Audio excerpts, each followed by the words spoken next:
My name's Stephen Howson, Manchester United fan. My name's Alex Hylton, I'm a Manchester City fan. Best known for talking crap on FullTimeDevils. And I'm best known for taking Manchester United fans on a fake tour of Old Trafford. Manchester City's like that annoying little brother that I never really had. They think that they matter, they think that they're the big time. I just hate everything they represent, the Hollywood bad guys of football, they're evil.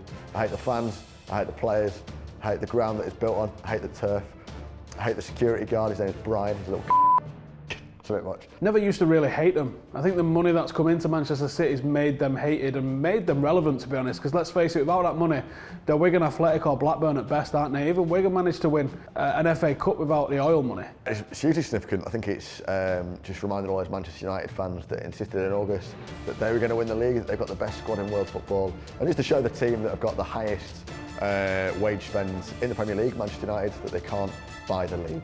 United and Liverpool was always the biggest game in English football, but this is their cup final, innit? And you just have to let them know that they can sing all the songs they want, but this city's ours, and they know that.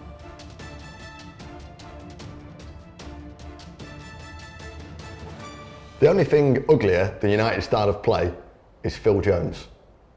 Wouldn't have opened with that, to be honest. Why are you even here? Why are City even relevant? The fact that you win the lottery, you're Wigan Athletic. If an oil baron doesn't come and jump in, or Frank Sinatra, the bent crook you had beforehand. He's top of the league's relevant. The reason they call it the Theatre of Dreams is because most of the fans have fallen asleep. You know yours is called the Etihad, right? AKA the Emptyad. I think it's weird that you bring up sponsors when it's the most corporate club in the world football. Did you know that Manchester United recently signed a deal with Tinder? I think it's because Ryan Giggs was No, do you know why we're the most corporate club? Because we've got the story. What's your story? You've got no story, you've come from nothing. In 1958, Manchester United was decimated.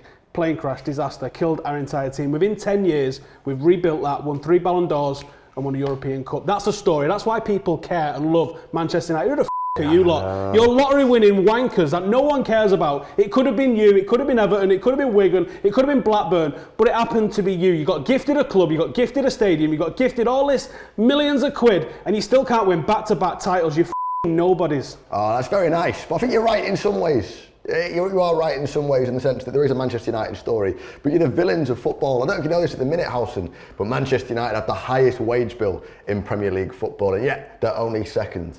Now, Manchester City, yeah, we were at the bottom of the, we were third division, York away all those times, but we were there through the hardship, and we've got one of the highest attendances in history. No, hang on, they wasn't there through thick and thin, because in 1998, Manchester United played Bayern Munich on a Wednesday night. The Tuesday night, Auto Windscreens Trophy beforehand, you played Mansfield. Was you there? No, I wasn't. No, he wasn't there, because there was 3,007 people that was there. That's the sort of attendances that City's true fan base is at. And do you know what? It'd have been less than 3,000, because the whole Bayern Munich squad turned up, so it would have been 2,900 if all them lot hadn't bothered their ass. At the end of the day, look, Manchester United, it's built on a lie. It's built on the fact that you're the biggest club in the world. It's built on the fact that you develop young players. It's built on the club that you're somehow traditional, that you're somehow better than everybody else. But ultimately, it's bullshit. You're not the biggest club in world football anymore. Every single player knows that. For a fact, David De Gea, he is waiting to join Real Madrid. He is waiting for the call, just like Bobby Charlton is waiting for the sweet release of death. He was made to be paraded around Old Trafford as some sort of trophy of days gone by that Manchester United fans can cuddle onto like a comfort blanket. I'm glad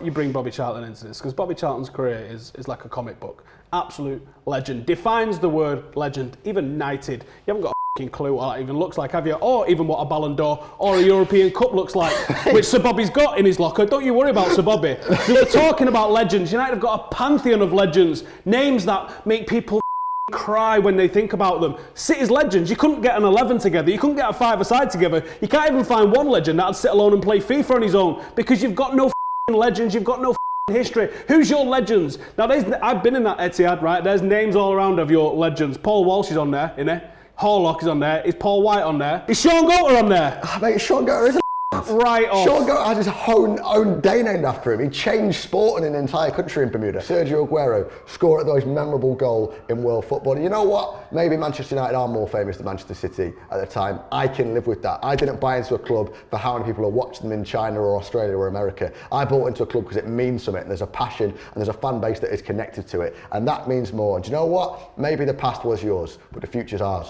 My dad took me to Main Road in the 90s, right? And he said there's going to be 2 queues when you get there. Don't go in a big queue because that's for the chippy. I know people think David De Gea is the best goalkeeper in the world. Facts. Have you not heard of Manuel Neuer? Yeah. He's got posters of David De Gea in his room. Can I read you a little quote? Go for it. Can I read you a little quote? The average Manchester United fan is a clueless glory hunter trying to add a sense of accomplishment to their own pointless lives by jumping on the bandwagon of a successful sports team, in many cases on the other side of the world.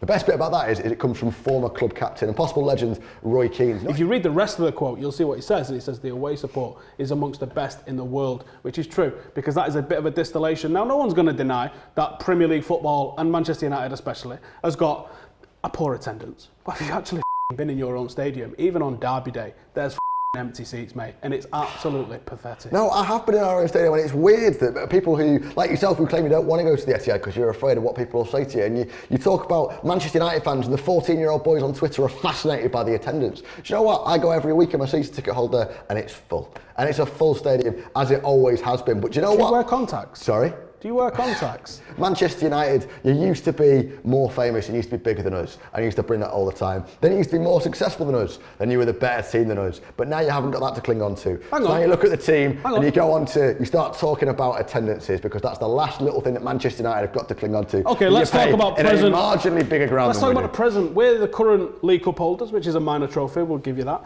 And we're the current Europa League holders, right? What are you the current holders of? All right, granted, we didn't win a trophy. So let's talk about the present then. We are currently winning more things than you. Where did you finish the league last season? You know why we finished where we finished. I know why you were. Because we switched the focus and decided... Because you weren't as good enough in the Premier League playing proper teams as Manchester City, as Chelsea, as Liverpool, what did you win? Or Tottenham Hotspur. Coming second, third, fourth, it's irrelevant. We went and won a trophy so we could complete football. I'm sorry, football I'm really completed sorry. it, mate. Manchester City have scored more goals than any other Premier League team this season. That is a fact. Without Pogba, Manchester United have got nothing. We're coming up with David Silva, Kevin De Bruyne, Raheem Sterling, Leroy Sané, Bernardo Silva. We are shitting assists and goals at the minute, and even though United have got a good defence, they've got nothing for what City are going to bring. City are in great form. We're not in great form. Without Paul Pogba, we're a shadow of ourselves, but you know, there's a cup final for you. There are other cup finals for us to be had.